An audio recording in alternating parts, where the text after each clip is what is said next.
la paz que no es circunstancial, es la paz que no depende de ausencia de guerra. Esa paz es la que tú me das, aún en medio de la prueba con ella me das la paciencia. Mi paz os dejo, mi paz os doy, pero no como el mundo la da. No se turbe vuestro corazón, ni tenga miedo. Mi paz os dejo, mi paz os doy, pero no como el mundo la da. No se turbe vuestro corazón, ni tenga miedo.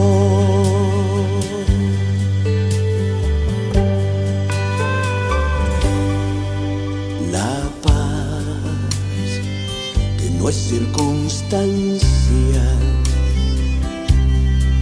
es la paz que no depende de ausencia de guerra. Esa paz que sobrepasa todo entendimiento, guardará tu corazón, todos tus pensamientos. Mi paz os dejo, mi paz os doy, pero no como el mundo la da. No se turbe vuestro corazón, ni tenga miedo. Mi paz os dejo, mi paz os doy, pero no como el mundo la da. No se turbe vuestro corazón, ni tenga miedo. En el mundo tendremos aflicciones, pero en Jesús tendremos paz en nuestros corazones. Él nos prometió: mi paz os dejo, mi paz os doy, pero no como el mundo la da. No se turbe vuestro corazón, ni tenga miedo. Mi paz os dejo, mi paz os doy, pero no como el mundo la da. No se turbe vuestro corazón, ni tenga miedo. Mi paz os dejo, mi paz os doy, pero no como el mundo la da. No se turbe vuestro corazón, ni tenga miedo. Mi paz os dejo, mi paz os doy, pero no como el mundo la da. No se turbe vuestro corazón, ni tenga miedo.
compartir el mensaje con mis hermanos de la iglesia Filadelfia. Es un gusto después de tantos años, así sea por medio de una pantalla, poder compartir con ustedes. Bueno, hoy vamos a compartir la historia del aceite de la viuda de Eliseo en Segunda de Reyes capítulo 4. Pero antes de entrar a nuestro tema central, quiero compartir con ustedes, lo he titulado La enfermedad del siglo XXI. Bueno, en una película que se llama Los Jones, es una película del 2009, esta trata sobre una familia, el cual está compuesta por papá, mamá y 2 hijos. Pero es una familia falsa, porque en sí son 4 desconocidos que se unen para aparentar ser una familia con el fin de ¿qué? De hacer marketing de los productos que utilizan. Entonces esta familia llega a un vecindario de clase media alta, las cuales se encarga de ostentar un estilo de vida alta. ¿Por medio de qué? Usando coches lujosos, también en su casa tenían artículos de alto valor, y lo mismo los muchachos utilizaban prendas de moda. Entonces, ¿qué hacía eso? Influenciaban en sus vecinos para que también pudieran tener ese afán de poder comprar esos mismos productos. Entonces persuadían a sus vecinos a gastar mucho dinero en comprar cosas para lograr ser felices. Y allí dentro de la misma película, una pareja de vecinos, pues motivados por el afán de superioridad, por envidia quizás, de poder competir con el estilo de vida que llevaban sus vecinos, entonces se financiaban con deudas para comprar cosas, para comprar lujos, para darse lujos, y a lo último este vecino se queda imposible de pagar esa deuda, inclusive le van a embargar su casa. Entonces este vecino, ya en su encrucijada, decide quitarse la vida porque no puede pagar sus facturas vencidas. Entonces esto sucede en una película, pero no está lejos de la realidad, porque estas pequeñas escenas muestran cómo las personas hoy en día, inconscientemente quizás, tratan de imitar a otros, o quizás por satisfacción propia, de pensar de que la felicidad está en el hecho de adquirir bienes materiales, y lo que incurren es en deudas. La hermana Elena de G. White, en el hogar cristiano, ella nos habla acerca, nos dice en la página 358, el contraer deudas ha sido la maldición de su vida. Evítelo como evitaría la viruela. Entonces, miramos de que la hermana Helena de G. White nos dice, evítele como le evitaría la viruela. Hoy en día, pues la viruela es una enfermedad que tiene tratamiento, tiene inclusive la vacuna. Entonces, hoy en día podemos decir, evítelo como evitaría el cáncer o el SIDA, que son las enfermedades en la actualidad. Entonces, la Biblia como tal no condena las deudas, pero sí las asocia con la esclavitud y pues falta de planeación y la avaricia. Lucas 12:15 en la palabra de Dios nos muestra. Vamos a buscar en nuestras Biblias Lucas 12:15.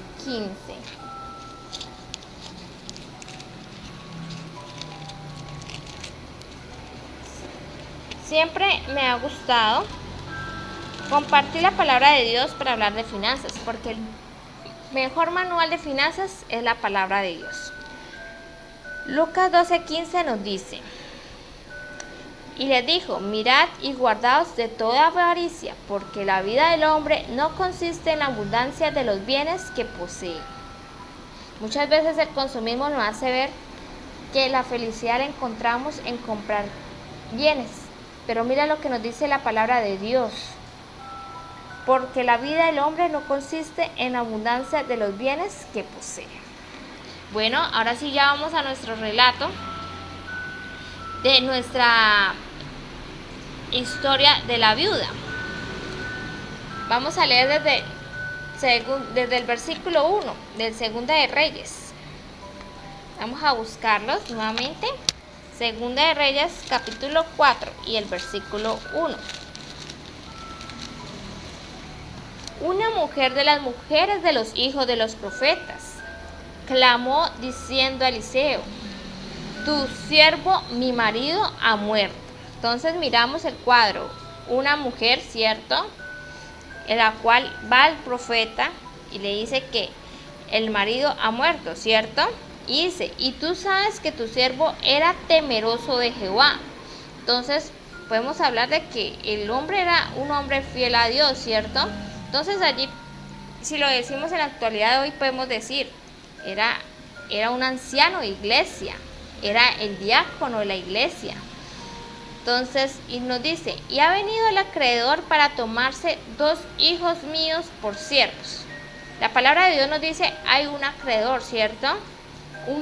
Alguien en el cual este hombre en vida incurrió en una deuda. No sabemos por qué, pero la ley de Moisés permitía que a no haber pago de la deuda, se pagaba con la servidumbre.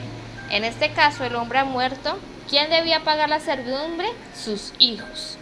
Entonces, este es el panorama. No sabemos el por qué había incurrido en la deuda, pero sabemos que había que pagar esa deuda.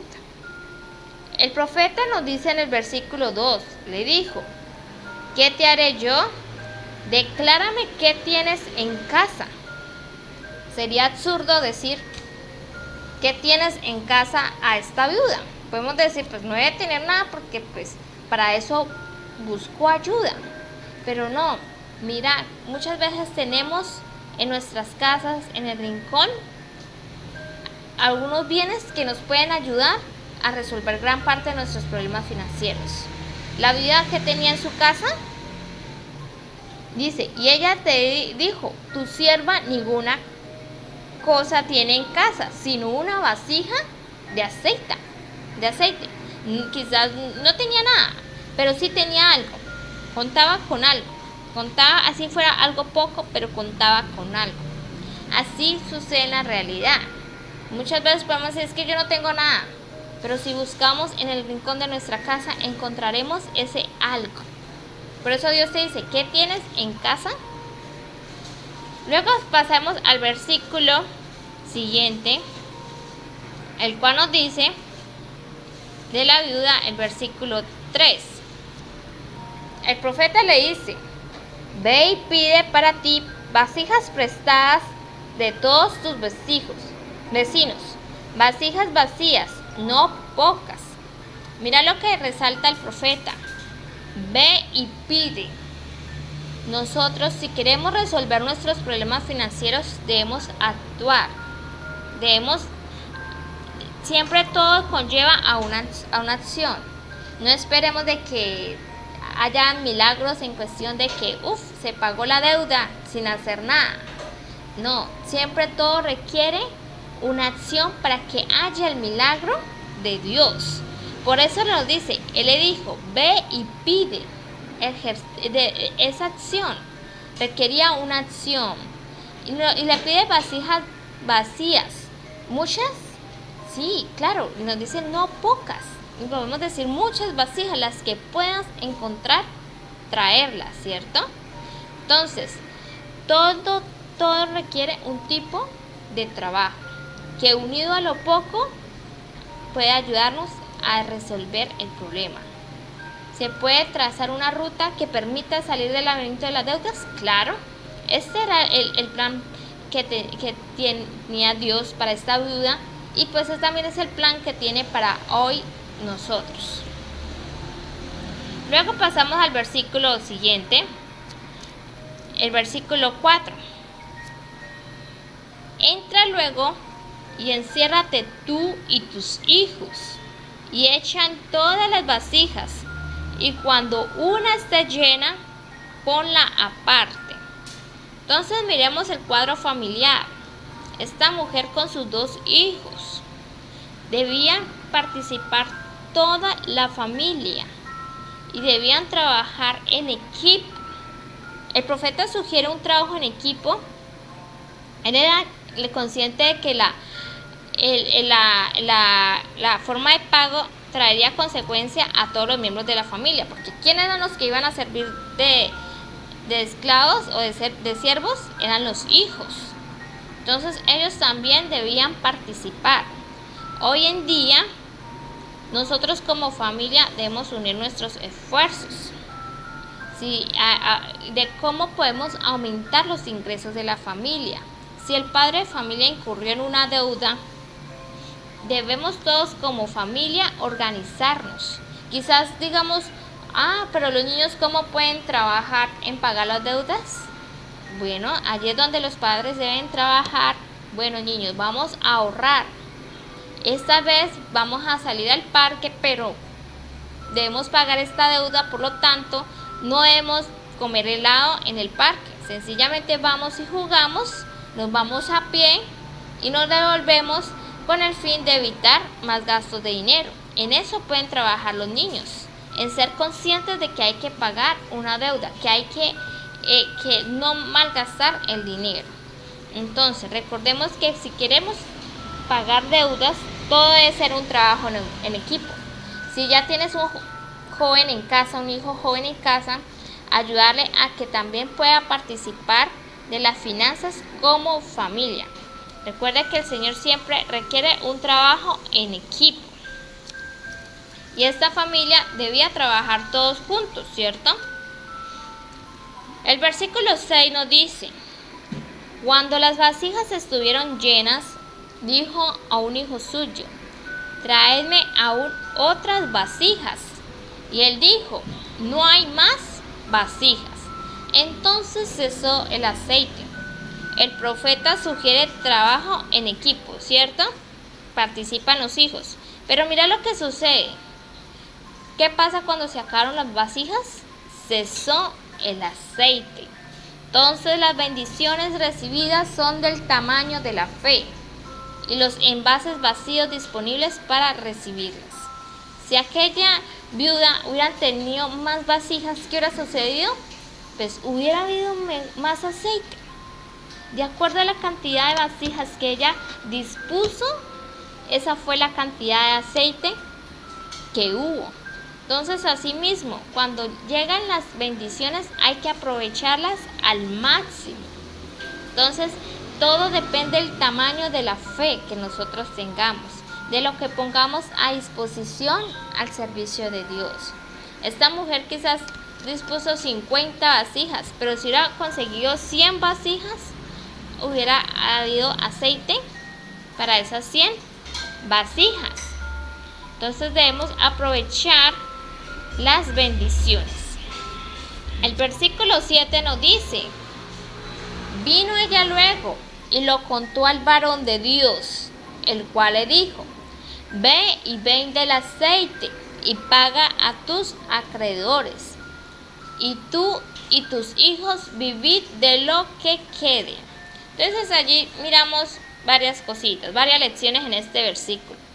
El Señor exige honestidad. ¿Qué hizo ella?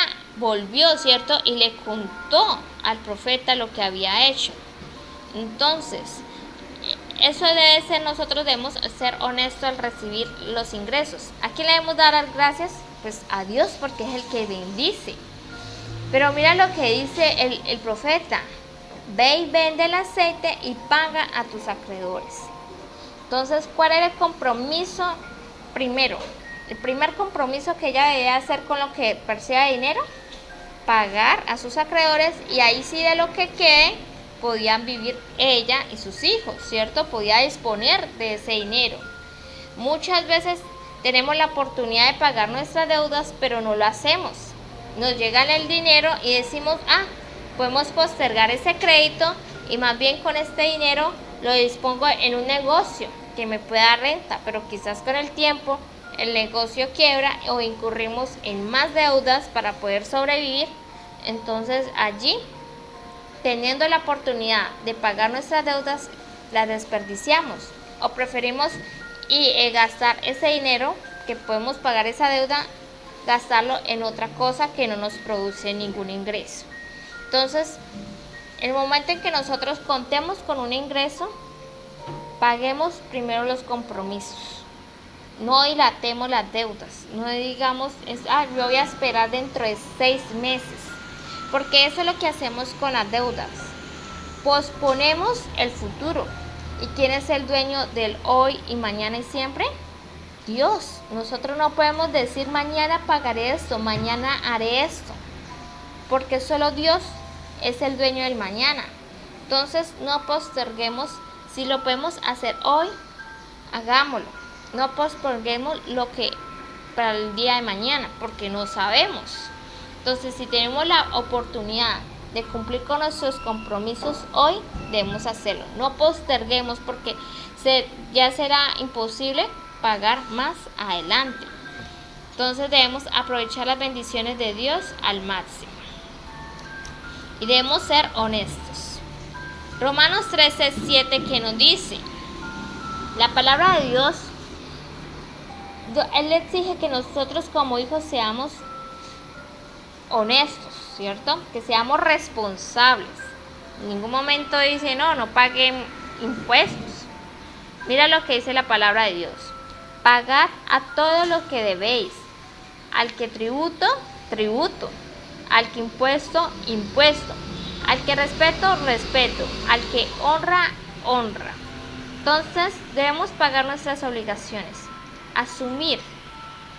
Así sean las consecuencias de algo que hice, un viaje que quizás no era el tiempo de hacer ese viaje, o quizás no era el tiempo para comprar esa muda de ropa. Entonces, pues ya dejando aparte la causa por la cual incurrimos en la deuda, debemos ya asumir ese compromiso, trazar un plan.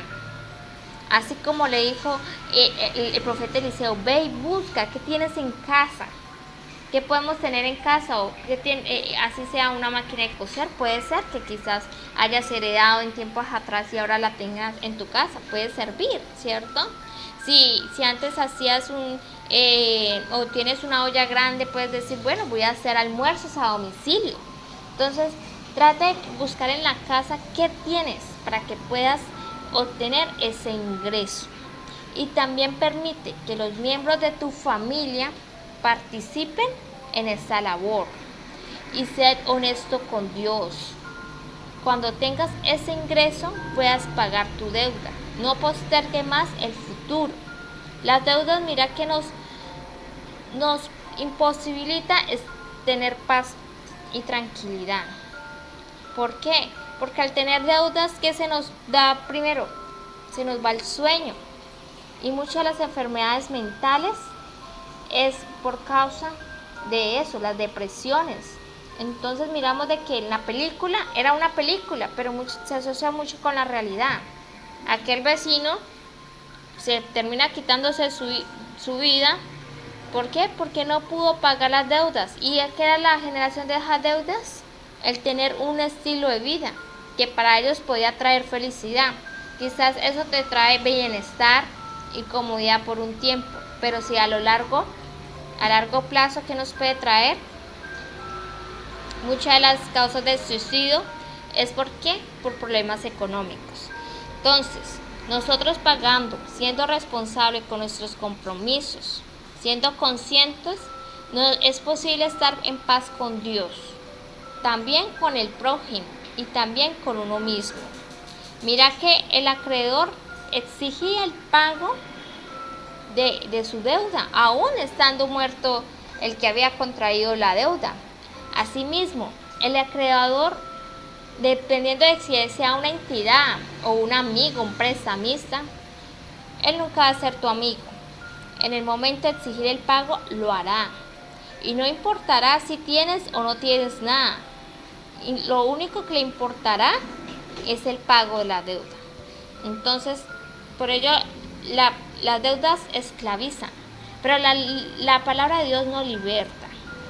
Entonces, que el Señor nos ayude a superar. Si ya caíste en deudas, solo Dios, poniéndolo en las manos de Dios, lo harás. Pero debes trazar un plan para poder salir adelante. Recuerda que todo con la bendición de Dios se hará, porque en Él debemos confiar. Vamos a inclinar nuestro rostro. Oh Padre Santo, perdónanos si te hemos fallado, si no hemos sido buenos mayordomos. Permítanos, Señor, pagar nuestras obligaciones para estar con paz contigo, con nosotros mismos y con nuestro prójimo. En Cristo Jesús. Amén. Que el Señor te bendiga.